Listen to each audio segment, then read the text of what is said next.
Hello people, in this video let us look at this terminology called blue ear. Interesting thing is, in the exam they can ask you otitis media with effusion, serous otitis media or secretory otitis media or mucoid otitis media, and all of them refer to the same thing, blue ear. Okay, so what and all they can call it as? They can call it as secretory otitis media, serous otitis media, otitis media with effusion, mucoid otitis media. So all these will be same. Serous, secretory, mucoid, effusion, all these words will be there. Otitis media is same. So blue ear is referring to the same thing. Okay. So basically it's seen in children. So let's understand this. So here, this is the eardrum, right? Tympanic membrane. So here, behind the tympanic membrane, there is buildup of fluid in the middle ear. This is sterile. There is no bacteria in this. Okay, why does this happen? This is the same middle ear fluid itself. It is not able to drain out of the eustachian tube. Hence, it is getting built up here. So, this is the buildup of fluid in middle ear. This is blue ear. Okay. So, there is accumulation of non-purulent effusion. Okay. Effusion. That's why that word, otitis media with effusion. So, this is middle ear. What is otitis media? Middle ear. Middle ear. Media is middle. Oto is ear. Otitis is inflammation of the ear. Middle ear. Inflammation of the middle ear. But what is it inflamed with? With effusion, with serous some content, with secretory content, with mucoid content, blue ear. So you understood now what the definition is. This is a insidious condition. It is characterized by accumulation of non-purulent. So that means no pus. Non-purulent effusion in the middle ear cleft. Okay. So they are involving the entire cleft, middle ear cleft. So everything, attic, antrum, Ottitis, everything involved. Then this effusion is thick and viscid. They are using this term viscid. So like glue. Okay. Sometimes it can be thin and serous. That's why serous otitis media. So this fluid is nearly sterile. Nearly sterile. They are not completely ruling out bacteria, but nearly sterile. They are saying, right? The condition is common where in school-going children, obviously, because they are eustachian tubes in children. Eustachian tubes have different anatomy, which, the infection of middle ear becomes very easy. So, what are the causes? What are the mechanisms responsible for this? Mechanisms which are responsible are malfunctioning of eustachian tube. So, eustachian tube fails to aerate the middle ear. It's unable to drain fluid, right? Also, increased secretory activity. So, or it can be that the middle ear itself, mucosa itself is secreting, over-secreting. That's also possible, right? What are the causes? So, etiology. So, etiology, they are saying why will eustachian tube malfunction, adenoid hyperplasia. So, that they are mentioning here. Malfunctioning of eustachian tube because of adenoid hyperplasia, chronic rhinitis, sinusitis, right? Tonsillitis. So many reasons are there. Tumors can be there. Palatal defects, cleft palate, all that can be cause of malfunctioning of eustachian tube. Then coming to other conditions, there can be allergy, or there can be because of some otitis media which got unresolved. That is some middle ear infection which is unresolved, or viral infection also possible. So what will the presentation of this child be? Clinical features, let us look at for what? Blue ear. So what do you think the child will come with? Hearing loss? Very good, hearing loss. Because the tympanic membrane movement is kind of restricted. Then, if a child has hearing loss, then definitely it will have defective speech, delayed development, etc. So there can be mild ear pain. They are saying it is mild ear ache. Okay. Then what will you find as a doctor? What will you find? What are the signs? These are the symptoms. Now let's come to the signs. Signs, you will see otoscopic findings. You will see that the tympanic membrane will look very dull, opaque, right? There will be loss of light reflex. It may also appear as yellow, grey, blue in color. Interesting. So we are talking about signs in that tympanic membrane. We saw how tympanic membrane will be dull, opaque, right? The thin leash of blood vessels you can see along the handle of malleus, they are saying. right, or at the periphery of tympanic membrane. So it differs from acute suppurative otitis media. That's what you should understand. It is inside what is there, not pus. It is something else. So you should be able to differentiate it from acute suppurative otitis media. So tympanic membrane may show varying degree of retraction. So right, retraction they have shown here. Retraction, okay, sometimes it may appear full or slightly bulging in the posterior part due to effusion. Okay, then fluid level and air bubbles may be seen when fluid is thin and tympanic membrane is transparent. So if it is transparent, the tympanic membrane, if it is transparent, you'll be able to see air bubbles. Fluid level also you can see how much fluid is there.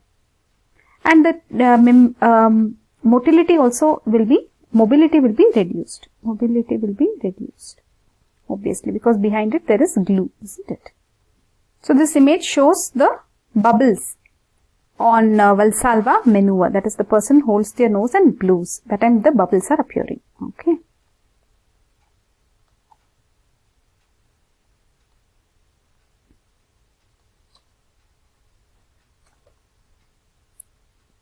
What else will you see? Okay, then let's move on to how you will check. So basically you will do otoscopic examination, and then you can do normal hearing tests for this person. You can check whether the tuning fork test, audiometry, all that you will do, impedance audiometry, X-ray you can do also, right? So basically you can do all these checks. Now what is the treatment for glue ear? Let's quickly look at that. Glue ear treatment. So what do you think the treatment is? So you'll remove the glue. So removal of fluid, prevent recurrence, okay? So they're talking here as removal of fluid. So there are medical treatment and there are surgical, isn't it? Medical, they're talking about decongestants, topical decongestants like nasal drops. So to relieve the, to open up basically the eustachian tube. That's what they want to do. Decongestants where nasal. Okay, nasal decongestants they are speaking about. This should not be used more than 3 days extra, they say, but follow doctor's advice given here. Then anti-allergic measures, because we saw that one of the etiology, we saw allergy can be a cause. Then antibiotics, because if it is a otitis media which has, what was the word there? Otitis media which did not resolve or something, right? And then coming to the other one, middle ear aeration. Middle ear aeration. How to do this? Same thing, Valsalva maneuver, hold the nose, blow, all that. Basically get the eustachian tube open. But Valsalva in children it's not possible, right? So they use Toynbee, etc. They can give chewing gum to children so that they swallow. Interesting. Chewing gum for children. Then, so many things are there, guys. Eustachian tube patency, what and all, Valsalva is there, Toynbee is there, polyterization is there, then catheterization is there. So many methods we have seen in the that video you can look at. Now let's move to surgical. Surgical, what is there? Surgical, they are talking about myringotomy and aspiration of fluid. So myring is what? Myring is tympanic membrane, right? So they are going to make a hole in the tympanic membrane and remove the fluid. Okay. They can also leave something there called as a grommet, so that it will keep draining. Grommet insertion. Wait, we'll show you. So these are the incisions to aspirate the thick mucus. Okay. Then they are talking about a grommet insertion where they're kind of leaving a pipe there, right? Small pipe, so that it can drain. So this is kind of placed there for weeks or months. Okay. So if this myringotomy and aspiration is not helping, they're going to leave that grommet in there for weeks or months. Okay. Then what else? Tympanotomy or cortical mastoidectomy. What is this tympanotomy? Some hole again. tympanotomy, cortical mastoidectomy. Mastoidectomy is mastoid air cells they're going to remove, right? Then there's one more here, surgical treatment of causative factor. Surgical treatment of causative factor. So what do you think the causative factors can be? Adenoids, tonsillitis, right? So all that. Okay, then there's one more thing called as biofilm. Let us now end it with the sequel of chronic secretory otitis media. So secretory otitis media means, so secretory means we're talking about glue ear. What will happen if we don't treat it? So basically there can be atrophy of the tympanic membrane. So it can go on losing the cells and, right, it can get thinned out. Atelectasis of middle ear. Again, what else can happen? Ossicular necrosis, the bones, malleus inctus stapes can get damaged, right? Then tympanosclerosis. So hyalinized collagen with chalky deposits seen in tympanic membrane. Again, tympanic membrane, tympanosclerosis they are talking about. So it can get fixed, is it? So these ossicles also can get fixed. Then retraction pockets, we already told you in otoscope when you see, you can see retraction pockets. There can be development of cholesteatoma, a kind of a mass here, right, in the middle ear. A cholesteatoma can develop because of this retraction pockets. Then cholesterol granuloma. Cholesterol granuloma we have already seen in complications of atticoantral type of chronic otitis media, right? So basically here, cholesterol crystals around that, there will be granulation tissue, giant cells, a lot of things, right? So the eardrum, inside it, all these are developing. So in this video, we wanted to look at this term called glue ear, which is also called as serous otitis media with effusion, secretory otitis media, mucoid otitis media, usually seen in school-going children. So why does this happen? Because there is a non-purulent effusion in middle ear. So this will be usually sterile, right? This fluid will be thick and viscid, so like glue. So where is it accumulating? In middle ear cleft. So it's usually in children.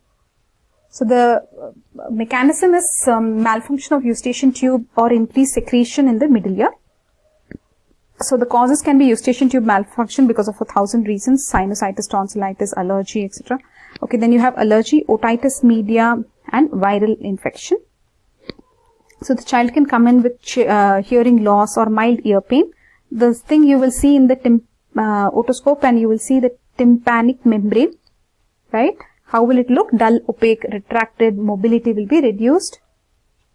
And the treatment will be medical, where you can give decongestants, anti-allergic, antibiotics, middle ear aeration with all those eustachian tube patency, right? Surgical myringotomy, aspire the fluid, you can give a grommet if required, right? Then tympanotomy, cortical mastoidectomy, and if there is a causative factor like adenoids, tonsillitis, etc., you can have a treatment, surgical treatment of those.